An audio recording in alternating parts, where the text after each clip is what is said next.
Ever feel like you're working hard, saving diligently, but your money just doesn't seem to go as far as it used to? You're not alone.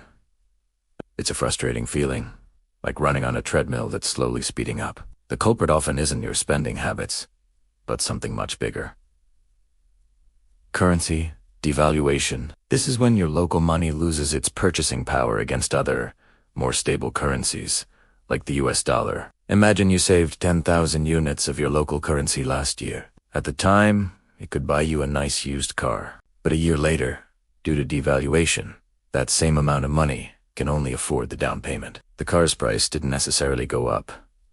The value of your money went down. This silent erosion of wealth is a serious threat to your long-term financial security, your retirement dreams, and your ability to handle unexpected emergencies. It affects everyone, from seasoned investors to someone just starting their savings journey. So, what can we do? How can we protect our hard-earned money from this invisible force? The answer lies in a strategy that a lot of smart savers and investors around the world are using. Simply put, dollarization means holding a portion of your savings in US dollars, or dollar-backed assets. The US dollar has long been considered the world's primary reserve currency. It's stable, widely accepted, and tends to hold its value over time, especially when other currencies are struggling. By saving in dollars, you're essentially putting your money in a safer harbor, shielding it from the storms of local economic instability. Think of it like this.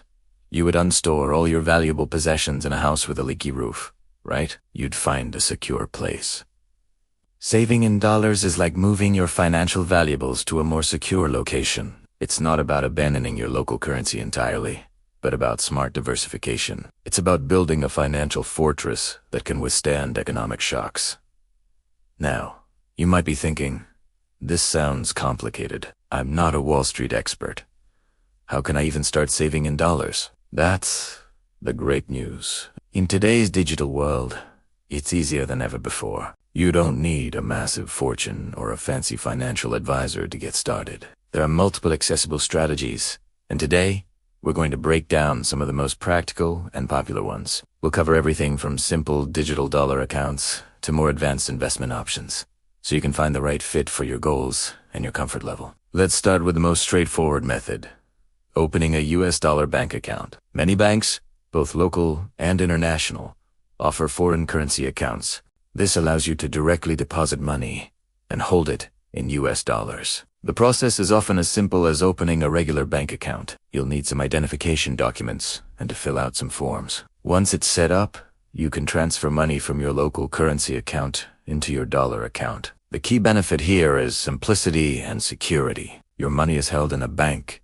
It's liquid, meaning you can access it relatively easily, and it's directly in dollars, protecting it from local devaluation. However, do check the fees involved, such as monthly maintenance fees or transfer fees, and be aware of any minimum balance requirements. This is a fantastic first step for anyone who wants a low-risk, easy-to-understand way to start saving in dollars. For those who are a bit more tech-savvy, digital wallets and fintech platforms offer an even more convenient option. Companies like Wise, formerly TransferWise, Payoneer, or Revolut allow you to hold balances in multiple currencies, including US dollars. Setting up an account is usually done entirely online, often in just a few minutes. You can then add funds from your local bank account and convert them to dollars at very competitive exchange rates, often much better than what traditional banks offer. These platforms are incredibly flexible. You can use them to save, to receive payments from abroad, or to spend in dollars when you're traveling.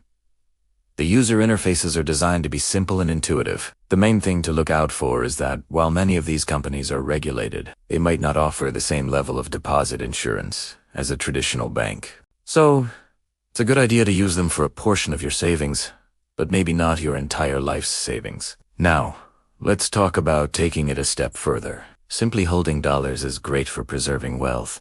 But what if you want your money to grow? This is where dollar-denominated investments come in. One popular entry point is investing in US stocks or exchange-traded funds, known as H. You can buy shares in American companies like Apple, Amazon, or Google. Or you can buy an ETF that tracks a major US index like the S&P 500. This way, your investment is not only priced in dollars, but it also has the potential to grow as the US market grows. Thanks to modern brokerage platforms like Interactive Brokers, Charles Schwab, or even local apps that offer access to US markets. It's no longer reserved for the super. You can often start with a small amount of money. Of course, investing always carries risk. Stock prices can go up and down, so it's crucial to do your research, understand your risk tolerance, and maybe even start with a diversified, low-cost index fund ETF, rather than trying to pick individual stocks. Another investment option that's gaining a lot of attention is stablecoins. If you're familiar with the world of cryptocurrency, you've likely heard of them. Stablecoins are a type of digital currency designed to maintain a stable value, with most being pegged one-to-one to the US dollar. Think of coins like USDT, USDC, or BUSD. For every one stablecoin in circulation, there's supposed to be one US dollar held in reserve by the issuing company. This provides the stability of the dollar with the flexibility and global accessibility of cryptocurrency. You can buy stablecoins on various crypto exchanges and store them in a digital wallet. They can be sent anywhere in the world, almost instantly, with very low fees. This makes them an incredibly powerful tool for preserving wealth, especially in countries with strict capital controls.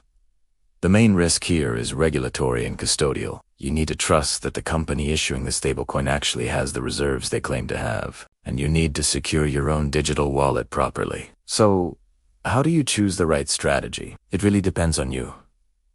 Ask yourself a few questions. What's your primary goal? Is it just to protect your savings from devaluing? Or do you also want growth? How much risk are you comfortable with? A simple dollar bank account is very low risk, while investing in stocks carries higher risk, but also higher potential reward. How much technical knowledge do you have? Opening a bank account is straightforward, while navigating crypto exchanges requires a bit more of a learning curve. A great approach is to not put all your eggs in one basket. You could start by putting a small percentage of your savings, side yes to 20%, into a digital dollar account through a fintech app. It's easy, and look, as you get more comfortable, you could open a formal US dollar bank account for a larger chunk of your savings. And if you're feeling more adventurous and have a longer time horizon, you could allocate another portion to a US stock market ETF.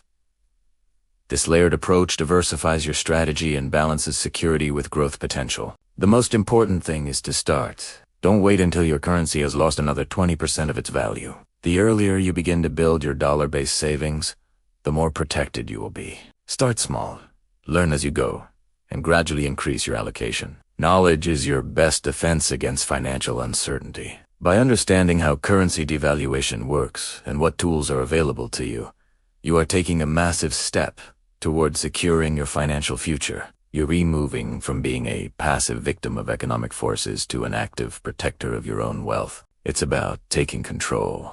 It is about ensuring that the value you create through your hard work is preserved for you and your family. The world economy can be unpredictable, but your saving strategy doesn't have to be. By incorporating dollarization, you are building a resilient financial foundation that can help you weather any storm. Thank you so much for watching. I hope this breakdown has been helpful and empowering. If you found value in this video, please hit that like button and subscribe to the channel for more content on building and protecting your wealth. Let me know in the comments which strategy you're most interested in trying. See you in the next video.